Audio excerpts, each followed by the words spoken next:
Up, everybody? Really appreciate you all for getting down with Law Nation.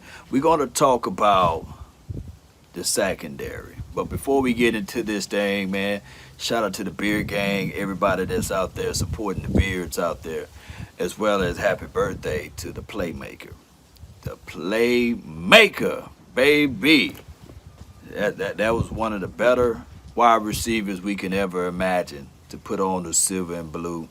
And Michael Irvin is one of those guys that I believe in the hearts of hearts. We look back at this thing and we'll say, man, the 90s could not be without Michael Irvin, right?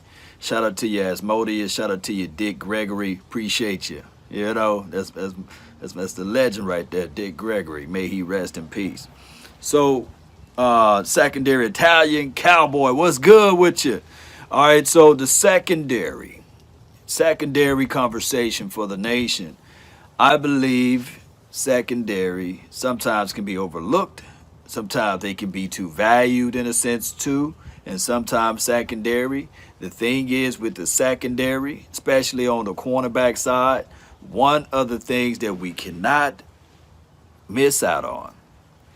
If a cornerback get beat, it's not 20 yards, it's not 30 yards, it's a touchdown. We cannot miss out on that aspect of the game. We got to figure out a way to continue to always look at these cornerbacks. Now, heading into the 2021 season, of course, we heard news and noise about Reggie, my pet cat from last year. You guys remember that, right? Reggie Robinson. They said, okay, they made a mistake. They had him at safety role. Now he's going to be positioned and flexed back out to the cornerback role. The good thing is we didn't see that many reps as it relates to valuable reps at him playing on the cornerback or well on the safety side last season. He didn't get a chance. We was like, why we drafted the brother? Why did we drafted him and we didn't get all of the chance and opportunity to see him play? Let me know if you guys can hear me, man. Give me a thumbs up in the chat if you guys can hear me. I'm on Law Nations 2.0, and of course we will push this over to the Law Nation page. Y'all know how we get down over here.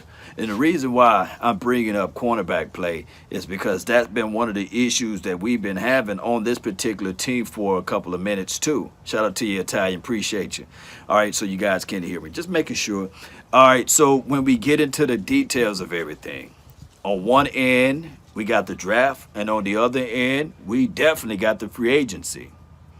Now, with cornerback play, of course, we could look down the list and say, okay, we would like to have that guy, we would like to have this guy, we'd like to squeeze that person on this particular team.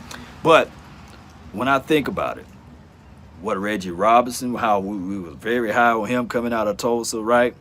And if he gave the opportunity and granted the opportunity, we would love to see him out there on the field. But then we look at Trayvon Diggs, right? Diggs, he stepped it up for us last season. Playmaker, he had his warts, he had his bad moments. But the secondary journey is always about losing some and losing this, but understanding how you're going to improve said area or how you're going to improve in this particular category. So I said all of this to say that in this 2021 draft, we still going to have to look into the aspect of the secondary. We really going to have to pay close attention to that. I'm with the belief BPA. I am with that. So when you look at what's going on now, you see some teams are doing their pro days or they work out and they're putting measurements out there. And one of the guys who ran a 4.25 Cowboy Nation, Eric Stokes, and I talked about him earlier this year. Speed kills. Quick, short area movement kills, right?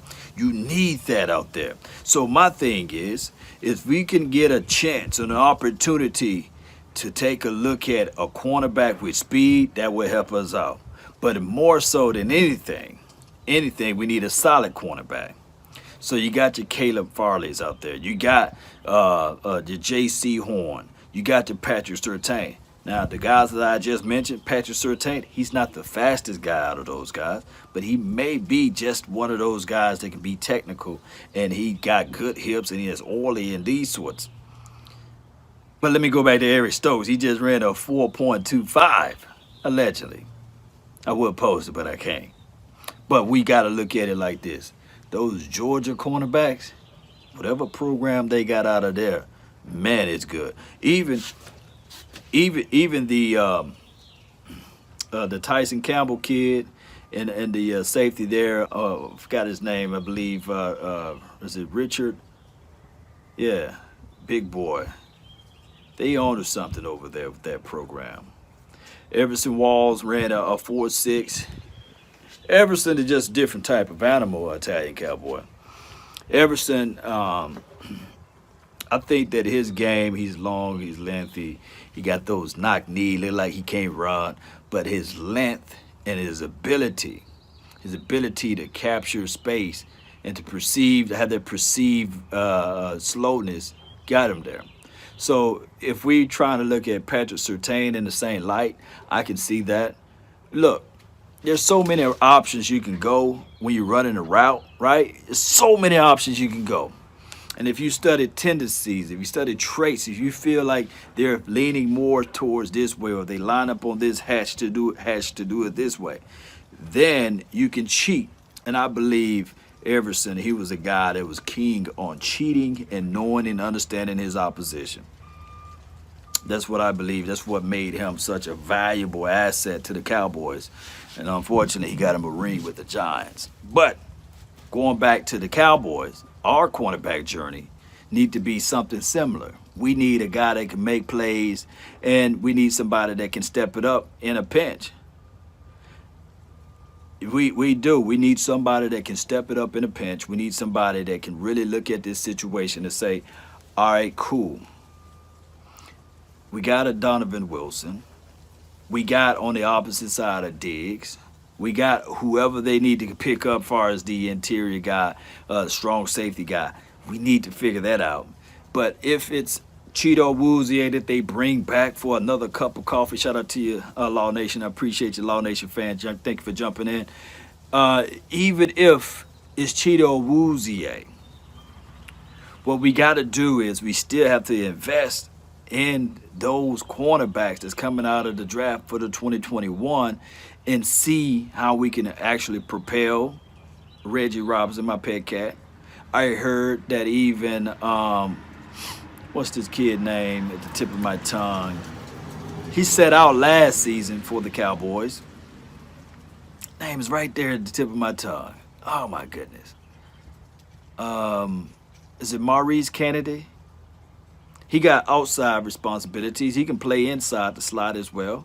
So what we got to do is we got to figure out how the secondary itself can just be stable enough so that we won't give up 20 plays down the field, 20 yards down the field. So we won't give up 30-yard bombers. So we won't give up touchdowns. And I think that Dan Quinn, the way he looks at it, is that he always established that safety. So the cornerback or the defensive back journey falls heavily on the safety that we pick up this offseason, on who can align guys and get them in order and get them right in the right spots. And whoever we get out there in the draft, I think that Dan Quinn and his administration will get their hands on them quicker. But let's not forget about the interior. I think the interior, the defensive front, can help this thing out tremendously, Cowboy Nation. It really can.